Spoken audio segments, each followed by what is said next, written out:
Hi, and welcome to the Return Homestead. Today, we're making tomato sauce.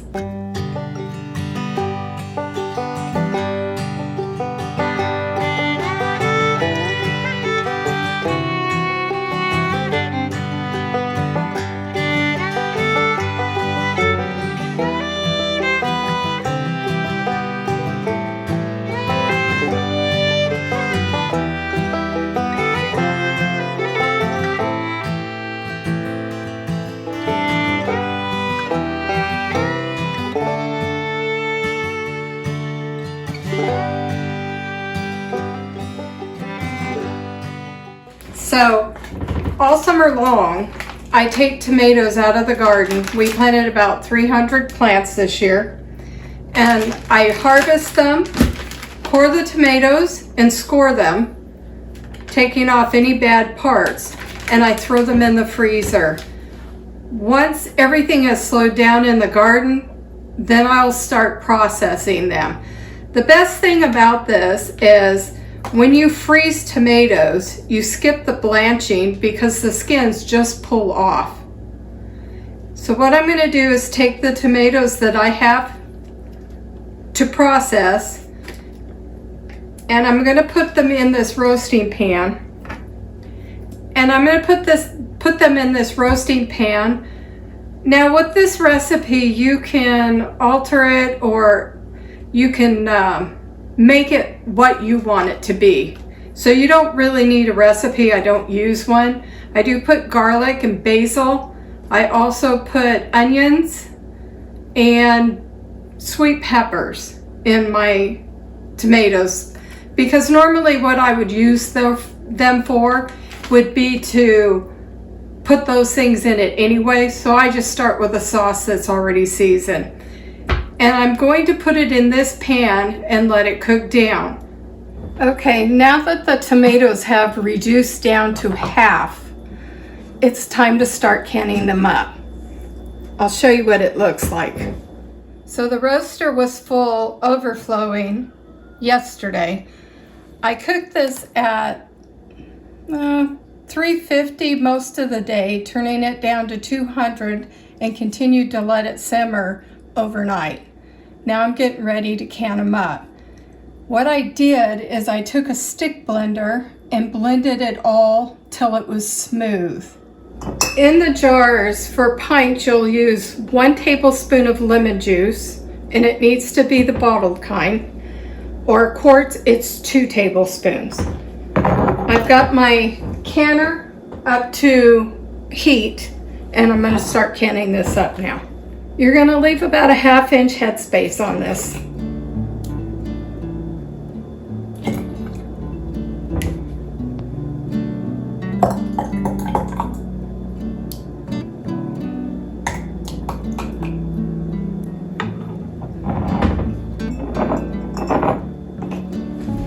Then you're going to take a paper towel moistened with vinegar, wipe your rims off to make sure there's no food on them, or they won't seal.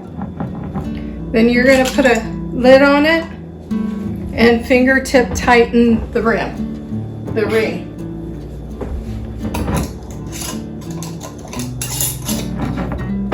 And add it to your canner.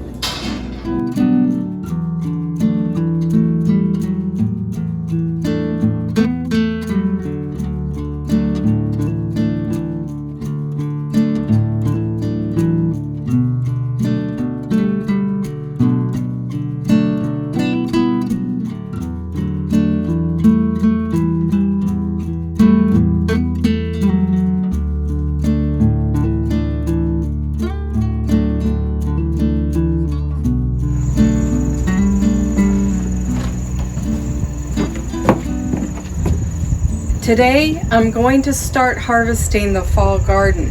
We have a hard frost coming midweek, so I need to start getting these things in, getting them prepared to put in the freeze dryer once the cool weather shuts down. Currently, my freeze dryer is in a building that doesn't have conditioned air. So if it gets a little warm in there, the freeze dryer really doesn't like it, and it takes much longer. So I usually wait for the colder months because it will heat up my art studio as well. And so it's beneficial to me both ways.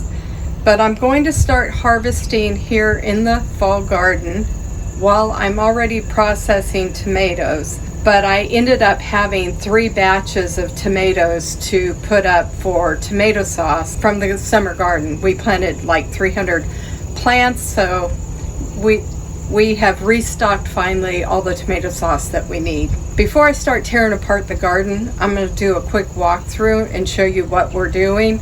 In Kentucky, we have a lot of bug pressure in the summertime, and the brassicas, your root vegetables, all of that they don't do real well. In the fall, we had a lot less pest pressure, although you will see some of my brassicas have damage from crickets and other bugs that were eating on it. Those leaves I'll go ahead and give to the chickens so nothing goes to waste. But let's go through the garden.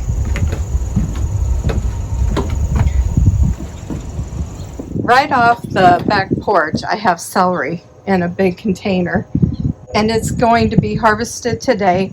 I'm going to save the leaves and the stalks.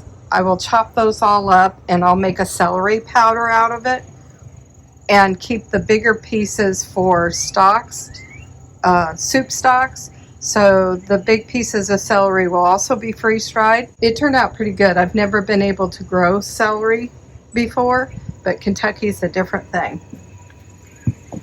Also over here, I have lots of Swiss chard, and it did well all summer. I didn't replant this in the fall, but it's doing great, and I need to get it processed. My pepper plants are still producing. I'm completely amazed. This is going towards the end of October now. As you can see, we still have ripe peppers. They're looking pretty sad. They need fertilized, but they're just about done. And with this coming frost, they're not going to last. So I'm going to pick what I can and try to store it until I can get them fermenting. But they did great. I've never had a problem growing peppers. Last year I did when I planted them in big box soil. My peas are a little slow. So I do have plenty of peas coming on, and they will last mostly through a frost as long as it doesn't get down in the 20s. But not all of them came up, as you can see. These are our old bean trellises. The grasshoppers really liked my cabbage and my cauliflower. My kohlrabi is doing great. If you haven't had kohlrabi, it tastes a lot like cabbage. My curly kale looks great. I've been harvesting on this already, so I've already gotten several gallons from this. This is my broccoli head that I've already harvested, and as you can see, I've got more coming on. In fact, these are probably ready to pick. We're going to be in the 80s today, so I might leave those just a little bit longer to see if those heads can get bigger. This is also broccoli, is just now coming on. So everything's looking pretty good. With all the tomatoes that I had frozen throughout the summer months, I ended up making 2 large roasting pans full of sauce, and it was a 2-day process. I ended up canning quite a bit of tomato sauce. In fact, my last batch is in the canner right now. I only can do 8 pints at a time, so it kind of limits me. It's coming up to a full rolling boil. It will boil 40 minutes for me. If you're at a lower altitude, it's 35 minutes. The quarts need to go 45 minutes, and for me it's 50. So when you're doing the tomato sauce, you can either season it or just put salt in it and call it done. I like putting basil, garlic, peppers in it. Yeah, it's more like a pasta sauce, but I normally put those things in it anyway. I don't use a lot of tomato sauce for anything unless it's a very Spanish rice or spaghetti sauce. And then I would add oregano to the spaghetti sauce. We're not big pasta people, so we don't eat a lot of pasta. And if I make pizza, I use a garlic butter sauce. So these are basically for doing things like the Western hash. If you haven't seen that video, it's a super easy, inexpensive meal. Michael linked to that to fix for your family. And this is great for that dish because you don't have to add the bell peppers and onions afterwards. They're already in here. So the big thing you got to remember is don't cut your processing time. If you're doing pints, it's 1 tablespoon of lemon juice. I know other people do it other ways, but this is the way I do it. I found it to be safe for years. And for a quart, it's 2 tablespoons of lemon juice. Make sure you use the bottled stuff because you can't be sure of the citric acid in fresh fruit.